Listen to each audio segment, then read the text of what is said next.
જંબુસરને મળ્યો વિકાસનો નવો માર્ગ 66 કરોડના ખર્ચે ડોલિયા દેનવા બ્રિજનું લોકાર્પણ।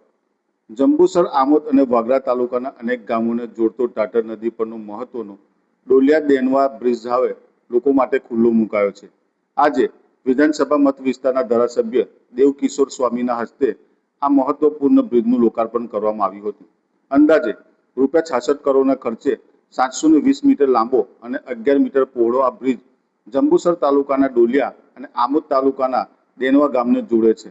આ બ્રિજ બનતા જંબુસરથી દહેજ અને આસપાસના ઔદ્યોગિક વિસ્તારો તરફ આવન જવન કરતા લોકોને મોટી રાહત મળવાની છે।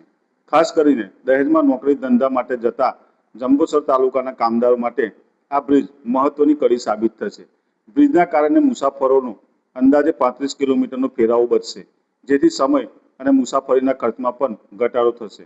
આ ઉપરાંત બ્રિજના નિર્માણથી આસપાસના ગામોના લોકોને રોજગારીની નવી તકો ઊભી થવાની શક્યતા છે અને જંબુસર તાલુકાનો દહેજ સાથેનો સીધો સંપર્ક વધુ સરળ બનશે। જોકે હાલમાં લોકોને સુવિધા મળી રહે તે માટે બ્રિજને માત્ર 2 વ્હીલર અને લાઇટ 4 વ્હીલ માટે જ ખુલ્લો મૂકવામાં આવ્યો છે। બીજી તરફ ઢાઢર નદીના વહેણમાં સમય સાથે ફેરફાર થતા દેનવા તરફના એપ્રોચ રોડના ભાગમાં ધોવાણ થયું હોવાનું સામે આવ્યું છે। બ્રિજના પ્રોટેક્શનની વધારાની કામગીરી હાલ ચાલુ છે અને ચોમાસા બાદ ફરી પ્રોટેક્શન વર્ક હાથ ધરવામાં આવશે।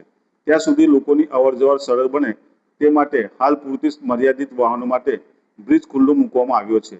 ₹66 કરોડનું બ્રિજ 35 કિલોમીટરનો ફેરો બચશે અને જંબુસરને દેશ સાથે વધુ નજીક લાવશે। આ બ્રિજ માત્ર 2 ગામોને જોડતો રસ્તો નથી, પરંતુ જંબુસર, આમોદ અને વાગરા વિસ્તારના વિકાસ અને રોજગારી માટે નવી કડી બની શકે છે। આજ રોજ જંબુસર, આમોદ ના અનેક ગામોને જોડતો ઘણા સમયથી જેની રાહ જોવાઈ રહી છે એવો ડોલિયા દેણવા બ્રિજનું આજે ખૂબ જ સારા એવા વાતાવરણમાં સૌ કાર્યકર્તાઓ, સૌ અધિકારીઓ, પ્રમુખ, મહામંત્રી, સંગઠનના પ્રમુખ વગેરે ની ઉપસ્થિતિમાં આ ડોલિયા દેણવા બ્રિજનું આજે ઉદ્ઘાટન કરવામાં આવ્યું છે। એ નિમિત્તે હું ગુજરાત સરકારના માનનીય મુખ્યમંત્રી શ્રી ભૂપેન્દ્રભાઈ પટેલ તેમજ ભારતના વડાપ્રધાન એવા માનનીય નરેન્દ્ર મોદી સાહેબનો આજના દિવસે હૃદયપૂર્વક આભાર વ્યક્ત કરું છું। આ બ્રિજથી આ વિસ્તારમાં અનેક રોજગારોની તક વધવાની છે। બલડ્રગ પાર્ક હોય કે દહેજ વિસ્તારનો ઔદ્યોગિક સ્થાન હોય, તમામ જે આ વિસ્તારના ઉદ્યોગો છે એમાં અવર જવર માટે આજના દિવસે ખૂબ સારો એવો કે જેના માટે ખૂબ ઘણા સમયથી આ વિસ્તારના યુવાનો રાહ જોઈ રહ્યા હતા એ આતુરતાનો આજે અંત આવ્યો છે। ત્યારે આજના દિવસે હું આ વિસ્તારના તમામ પ્રેમી જનતાને હું હૃદયપૂર્વક આભાર વ્યક્ત કરું છું અને ખૂબ ખૂબ ધન્યવાદ આપું છું। અસ્તુ ધન્યવાદ। વંદે માતરમ। ભારત માતા કી જય। ભારત માતા કી જય। વંદે માતરમ। આજ રોજ ડોલિયા અને દેનવા વચ્ચેનો બ્રિજ, એટલે એમ તો ડોલિયા અને દેનવા 2 ગામ છે, પણ ખરેખર એ બંને તાલુકાને જોડતો બ્રિજ, જંબુસર અને આમોદ તાલુકાને જોડતો બ્રિજ આજ રોજ નાના વાહનો માટે ચાલુ કરવામાં આવ્યો છે।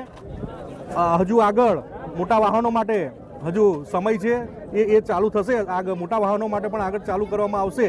પણ આજના દિવસે બંને તાલુકાના સર્વે નાગરિકો અને જેટલા લોકો જંબુસરથી આમોદ નોકરી માટે દહેજ બાજુ જતા, કાં તો દહેજ બાજુ અને આમોદ બાજુથી આ બાજુ જંબુસર આવતા જેટલા લોકો બાઇક લઈને કે 4 વ્હીલર લઈને જેટલા અપડાઉન કરતા લોકો છે એ બધા માટે આજના દિવસે ખૂબ જ ઉત્સાહનો દિવસ છે।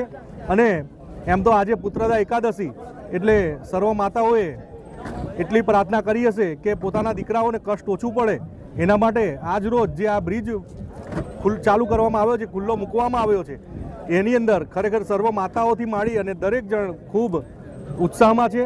અને આ બ્રિજ માટે આપણી ભારતીય જનતા પાર્ટીની ગુજરાતની સરકારે જે સહાય એ કરી છે અને અમારા લોકલાડીલા ધારાસભ્ય શ્રી ડી કે સ્વામીજીએ જે રજૂઆત કરી અને ખરેખર એવું હતું કે ભાઈ આ બ્રિજ બનશે કે નહીં બને એવી પરિસ્થિતિમાં હતો, છતાં પણ સ્વામીજીએ હાર માન્યા વગર ખૂબ સારી રીતે સરકાર અને કોન્ટ્રાક્ટર સાથે સુમેળ મેળવી અને સુમેળ કરીને ખૂબ સારી રીતે આ બ્રિજને પૂર્ણ કર્યો છે।